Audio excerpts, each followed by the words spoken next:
अस्सलामुअलैकुम student of class 9 and 10। उम्मीद करता हूँ आप तमाम अच्छे खैरियत से होंगे। स्टूडेंट्स, लास्ट टाइम जो हमने टॉपिक अपना कवर किया था वो था फ्रिक्शन के बारे में और हमने मज़ीद पढ़ा था फोर्स ऑफ फ्रिक्शन के बारे में। आज जो है हम जो पेज नंबर 64 पे आप देखें जो टॉपिक्स आपके पास गिवन है उनमें advantages, disadvantages, methods of reducing friction, ठीक, इन तीनों टॉपिक्स को आज कवर करेंगे। पेज नंबर 64 देखिए ज़रा, मैं आपके सामने पढ़ रहा हूँ। Friction is desirable for number of purposes. Friction जो है वो रिक्वायर होती है बहुत से कामों के लिए, ठीक। And in these cases we have to increase the friction. अच्छा, उनमें कुछ काम ऐसे भी जिनमें हमें फ्रिक्शन को खुद इंक्रीज करना पड़ता है। फॉर एग्जांपल, मिसाल के तौर पे देखें, एग्जांपल ये कहते हैं कि sand is throne on the uphill railway track after the rain. कहते हैं रेलवे ट्रैक के ऊपर मिट्टी या बजरी डाली जाती है, फेंकी जाती है। क्यों? क्योंकि आपके पास बारिश के बाद जो रेलवे ट्रैक्स होते हैं बिल्कुल स्मूथ हो जाते हैं, और कभी कभी ये भी होता है जो ट्रेन होती है आपके पास वो ट्रैक से हट भी जाती है, ठीक। तो लाजमी सी बात है, ये एक नुकसान ही है। अब सेकंड देखिएगा, the threading on the car tyres is done provide the necessary frictional force. अच्छा, जो आपके पास कार या आपकी मोटर बाइक्स होती हैं, इनके टायर जो होते हैं, इनके टायर के ऊपर थ्रेडिंग प्रॉपर की जाती है, मतलब गैप दिया जाता है थोड़ा थोड़ा टायर पर। आपकी वजह क्या होती है? वजह यही होती है कि जब आप अप्लाई करें वहाँ पे फोर्स अप्लाई करें तो फोर्स इजीली अप्लाई हो सके, ठीक। कहाँ हो सके? Between the tyre and the road to enable the car to move smoothly. अच्छा, सेकंड क्या देखिएगा, जो फोर्स अप्लाई कर रहे हैं वो फोर्स कौन सी होगी? यूजुअली फोर्स ऑफ फ्रिक्शन ही होगी। जब तक टायर और आपके पास रोड दोनों आपस में रगड़ खाएंगे, ठीक है, फोर्स ऑफ फ्रिक्शन जनरेट होगी। आप ब्रेक अप्लाई करें, आपकी जो गाड़ी है या आपकी मोटर बाइक है, आपकी कार है, वो वहाँ पे स्टॉप हो जाएगी, ठीक है। अब देखिएगा ज़रा, friction enable us to walk on the ground. Friction हमें जो है वो इनेबल करती है कि हम क्या कर सकें? चल सके ज़मीन में, ठीक है। अब याद रखें, आपके पास जो शूज़ होते हैं, अगर आप देखें शूज़ के नीचे भी जो है वो थ्रेडिंग की जाती है।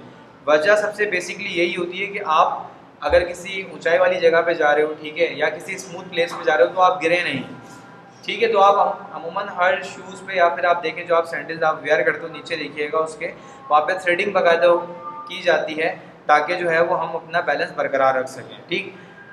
अच्छा, और फिर अल्लाह ताला ने कुदरत की तरफ से अल्लाह ताला ने हमारे पाँव जो है, जो हमारा आपके पास जो पाँव, उसको इस तरीके से बनाया है कि हम क्या कर सकते हैं, उसको अपना बैलेंस मेंटेन रख सकते हैं किसी रफ सरफेस पे भी और किसी स्मूथ सरफेस पे भी, ठीक है। अब ज़रा देखिएगा डिसएडवांटेजेस, कुछ नुकसानात भी हैं फ्रिक्शन के।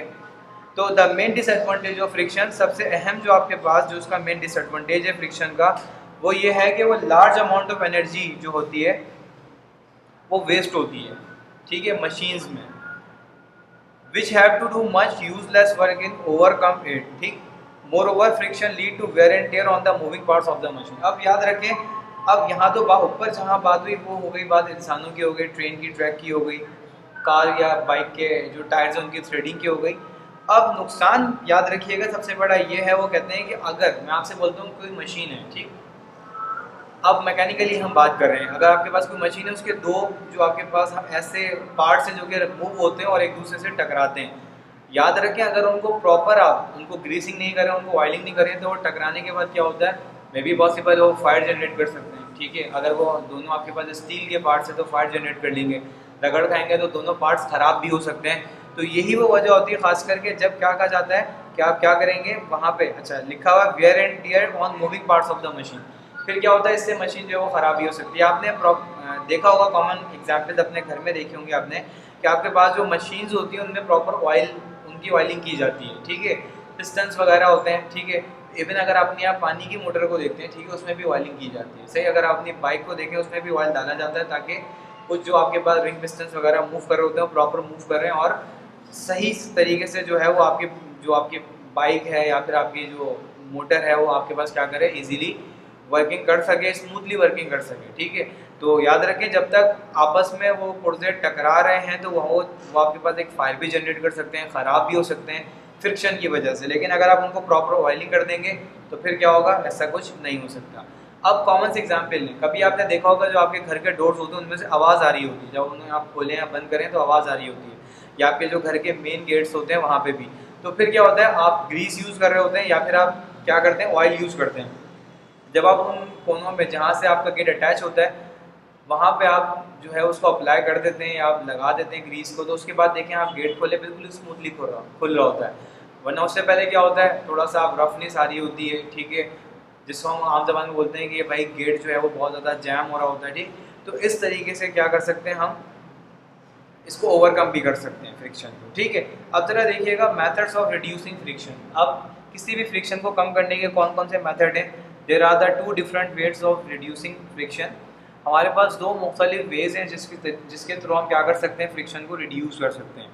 नंबर वन जो है ये वो कहते हैं द यूज़ ऑफ बॉल और रोलर बियरिंग्स, और नंबर बी जो है वो the use of lubricants like oil, air and graphite, ठीक। अभी दोनों बता चुका हूँ, मैं आपको सिंपल बता देता हूँ किस तरीके से इनका इस्तेमाल हो रहा है। यूज़ ऑफ बॉल और रोलर बेयरिंग, याद रखें जितनी भी सर्कुलर चीज़ें होती हैं ना आपके पास, वो मूव कर लेती हैं, उनमें रगड़ का ज़्यादा खर्चा नहीं होता। तो कहते हैं रोलर बेयरिंग यूज़ करें, ठीक है, या फिर बॉल टाइप की चीज़ यूज़ करें ताकि रगड़ नहीं हो और इजीली क्या हो जाए, फ्रिक्शन नहीं हो और जो भी काम है वो इजीली हो रहा हो।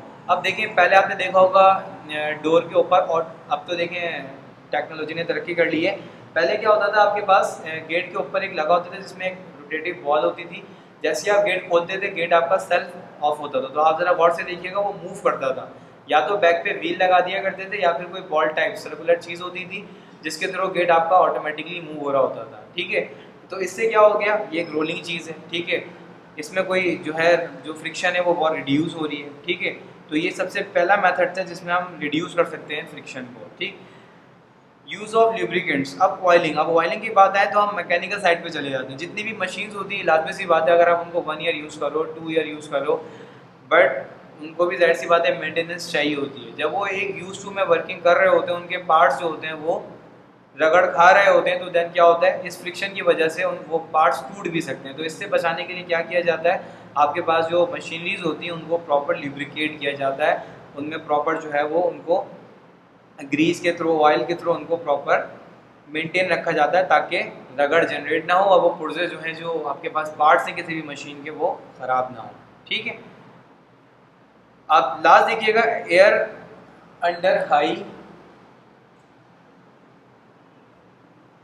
Under high pressure is use to lubricant in tools use for the precision grindings, ठीक है। तो लाजमी सी बात है, याद रखिएगा कि सिंपल आपको जो मेथड बताया, नंबर 1 बॉल बियरिंग यूज़ कर सकते हैं, रोलर बियरिंग्स है, ठीक है, और आपके पास जो सेकंड यूज़ ऑफ लुब्रिकेंट्स। तो ऑयलिंग वाला काम तो आप स्टूडेंट आप लोग सब जानते ही होंगे किस तरीके से होता है, सही।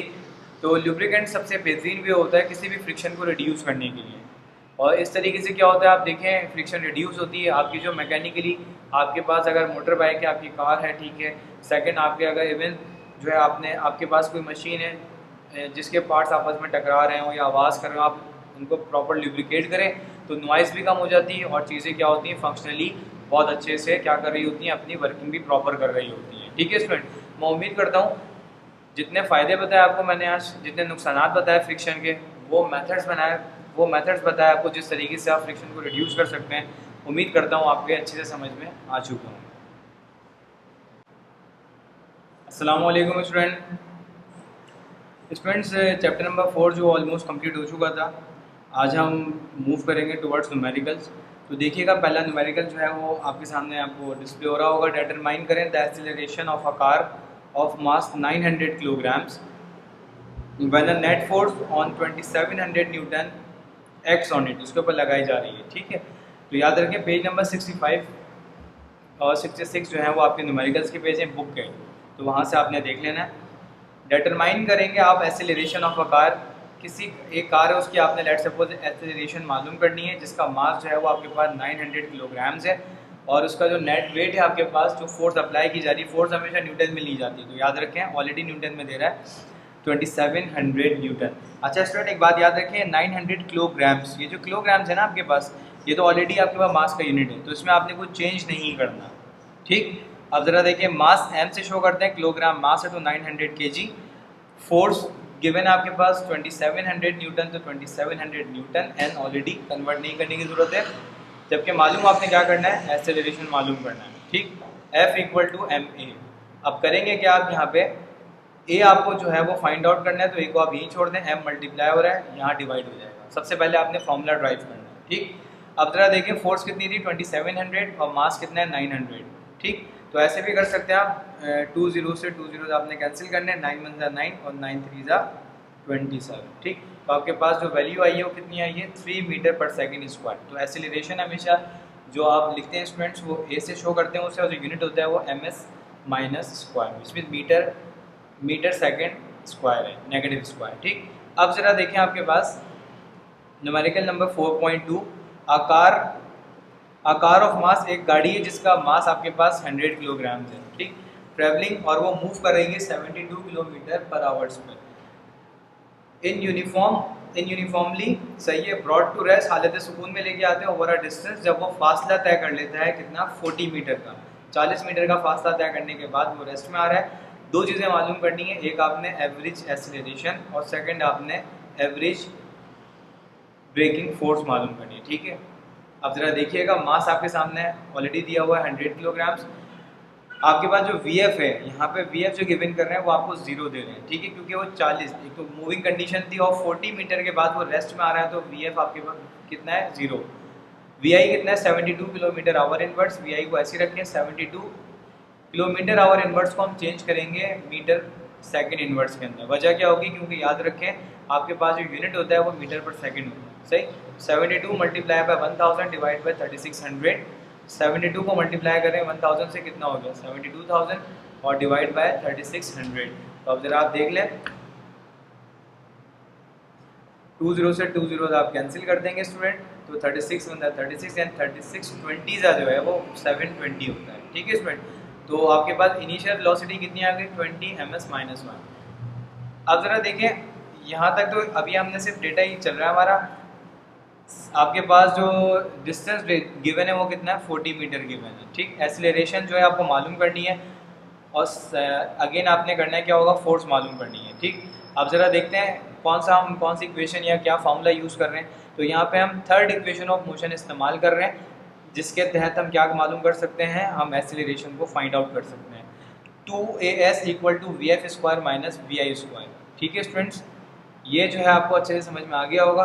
2 आप ऐसे रखेंगे, ए यहाँ मौजूद है, S की प्लेस पे आपने 40 यूज़ करा, VF जो है वो आपके पास 0 था, जबकि VI कितना था, 20 था। तो 40 मल्टीप्लाई बाई 2 80A, ठीक, माइनस 0 की कोई वैल्यू होती नहीं है, माइनस आप ऐसे अप्लाई कर रहे हैं, ये वाला 20 था 400, 80 मल्टीप्लाई था, नीचे जाके डिवाइड हो गया।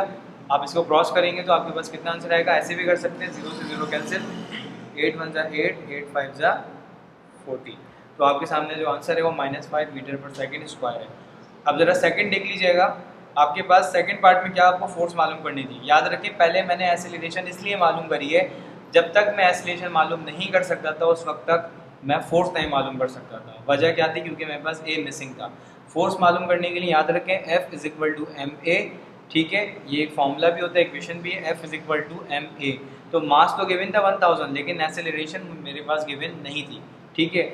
तो मैंने सबसे पहले क्या मालूम किया, एसिलेरेशन को फाइंड आउट किया, देन उसके बाद मैं फिर यहाँ पे इसको अप्लाई कर रहा हूँ। तो मास कितना था 1000, ए कितना है आपके पास -5, अभी हमने निकाला है 1000 मल्टीप्लाई बाय -5, तो कितना हो जाएगा 5000 न्यूटन। फोर्स का यूनिट क्या होता है, न्यूटन होता है, ठीक है।